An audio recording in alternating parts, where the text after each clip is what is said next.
हाय दोस्तों, आप देख रहे हैं बुलेट गुरु में जितेंद्र। दोस्तों आज का टॉपिक है सेकंड हैंड बाइक के ऊपर। दोस्तों जैसे कि हमें मालूम है कि रॉयल एनफील्ड का रीसेल वैल्यू बहुत ज़्यादा अच्छा मिल जाता है बिकॉज डिमांड बहुत अच्छा है मार्केट में। एंड अगर आपकी बाइक जो है 2-3 साल पुरानी भी है तो आपको आराम से जो कॉस्ट है ना 1 लाख के आसपास, 1,10,000, 1,20,000, 1,25,000 डिपेंड करता है कौन सी बाइक है, कौन सा मॉडल है। आपको 1 लाख के आसपास मॉडल जो है का रेट जो है मिल जाता है। अब ये क्वेश्चन आता है जब भी आप सेकंड हैंड बाइक बाय कर रहे हो तो क्या क्या चीज़ें देखनी चाहिए तो क्या क्या चीज़ें इंस्पेक्शन करनी चाहिए, चेक करनी चाहिए, जिससे कि आपका घाटे का सौदा ना हो। वो भी पॉइंट कवर करने वाले हैं। तो ये वीडियो होने वाली है जो सेकंड हैंड बायर हैं उनके लिए भी, और जो न्यू बायर हैं उनके लिए भी कुछ पॉइंट्स हम कवर करने वाले हैं। तो मेक श्योर इस वीडियो को जरूर देखिए। तो चलिए जानते हैं।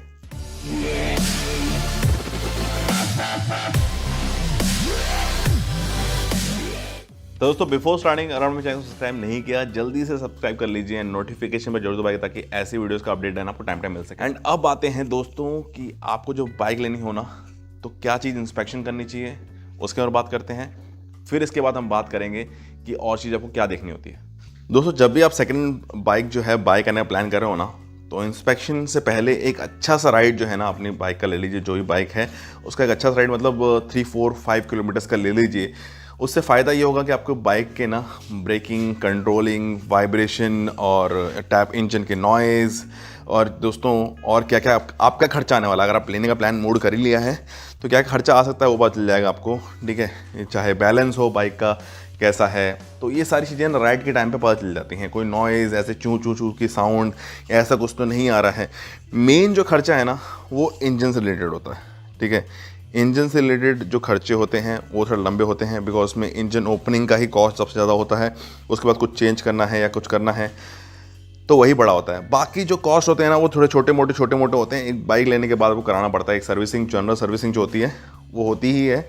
मेन चीज़ होता है इंजन से रिलेटेड। एंड कभी भी बाइक जब आप ले रहे होते ना तो किलोमीटर देख के मत बाइक लीजिए।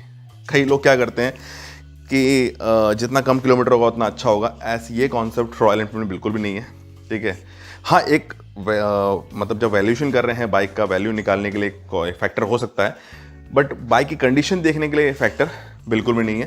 क्योंकि आपने भले लैक्स किलोमीटर भी कर लिए हों तो भी ज़रूरी नहीं कि प्रॉब्लम आए, ठीक है।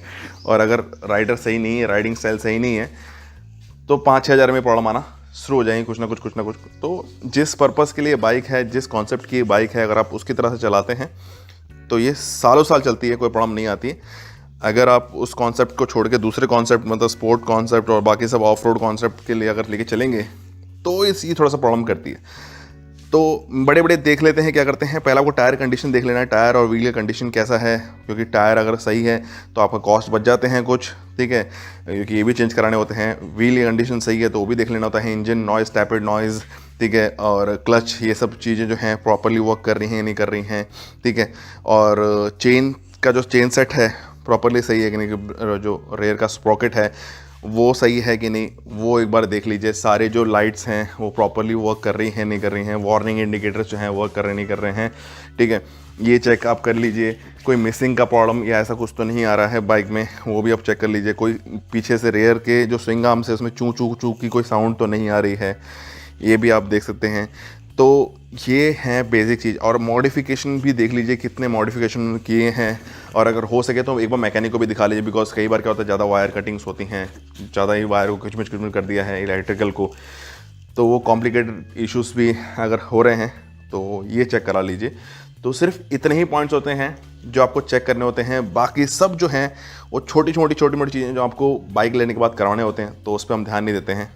तो दोस्तों आपने देखा इंस्पेक्शन करना बहुत ही ईजी है। अगर आपको कुछ भी समझ में नहीं आ रहा है, ठीक है, एक राइड तो ले ही लीजिए अपने ताकि आपको भी थोड़ा सा कॉन्फिडेंस हो जाए कि बाइक का राइडिंग के टाइम में कोई प्रॉब्लम नहीं है। एंड बाकी जो है फिर मैकेनिक को दिखा दीजिए। एक सही सा मैकेनिक जो हो, जो बुलेट का वर्क जानता हो, एक्सपर्ट हो इसमें, उसको दिखा दीजिए कि कितना खर्चा आने वाला है। और जो फिर एक्चुअल कॉस्ट जो ओनर मांग रहा है उसे प्लस करके देख लीजिए भैया कि आपको ज़्यादा महंगी तो नहीं पड़ रही बाइक। अगर छोटे मोटे खर्चे हैं, मतलब देखो यार, अगर सही की बाइक कंडीशन है और 4-5 हज़ार एक्स्ट्रा देना पड़ता है तो उसमें कोई प्रॉब्लम नहीं है, वो लॉस नहीं कहलाता। बट अगर बाइक की कंडीशन बहुत ज़्यादा ख़राब है और आपने एक अच्छा अमाउंट दिया हुआ है, उसके बाद आपको बार बार अमाउंट डालना पड़ रहा है इसमें, तो फिर वो होता है घाटे का सौदा, ठीक है। तो वही चीज़ आपको चेक करानी होती है लेने से पहले। एंड उसके बाद आता है डॉक्यूमेंटेशन। जब डॉक्यूमेंटेशन ट्रांसफ़र करते हैं, चाहे वो आरसी हो, चाहे वो इंश्योरेंस हो, इंश्योरेंस तो आप बाद में करा सकते हैं, कोई प्रॉब्लम नहीं है। इंश्योरेंस को कॉल करके आपको सिर्फ जो है डिटेल देना पड़ता है, और नई वाली जो आरसी है वो आपको कंपनी को दिखानी पड़ती है। दैट्स इट, यही होता है, ज़्यादा इससे प्रोसीजर नहीं होता। बट आरसी ट्रांसफ़र के लिए सिर्फ एक फॉर्म जो है आपको साइन करके देना होता है। नॉर्मली जो है जो बाय कर रहा है बाइक, ठीक है, वही उसका जो खर्चा वर्चा है वो देखता है।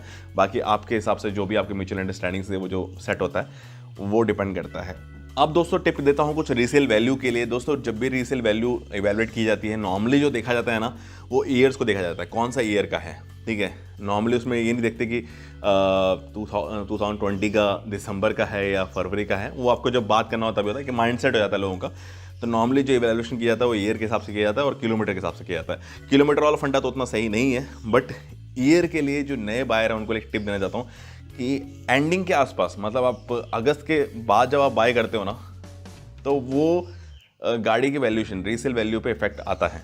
तो आप जब भी गाड़ी प्लान कर रहे हो तो प्लान करिए कि अगस्त से पहले आप ले लीजिए, जैन फेब मार्च के आसपास ले लीजिए, जिससे कि आपका वैल्यूएशन जो है उस ईयर में आए और आपको वो जो बोलते हैं ना बाद में समझाने की जरूरत ना पड़े कि यार अगस्त का लिया हुआ था, दिसंबर का लिया हुआ, जनवरी का लिया हुआ, तो ये समझाने की जरूरत ना पड़े। एक वैल्यूएशन पे इफेक्ट करता है। तो ये छोटा सा टिप था मेरे तरफ से, एंड आई होप आपको बहुत सारी चीज़ें क्लियर हो चुकी है। ये कुछ रॉकेट साइंस नहीं है, बस लोग क्वेश्चन पूछते हैं तो सोचा कि एक वीडियो बना दूं आपको। इंस्पेक्शन इंपॉर्टेंट है, आपको नहीं आता मैकेनिक से करवा लीजिए। कुछ फंडे हैं और कई सारे ऑनलाइन फ्रॉड्स जो हैं उससे बच के रहिए, एंड ख्याल रखिए, ध्यान रखिए और देखते रहिए ब्लड। ऐसी बहुत सारे इंफॉर्मेटिव वीडियोस आपके लिए आते रहेंगे। बाय।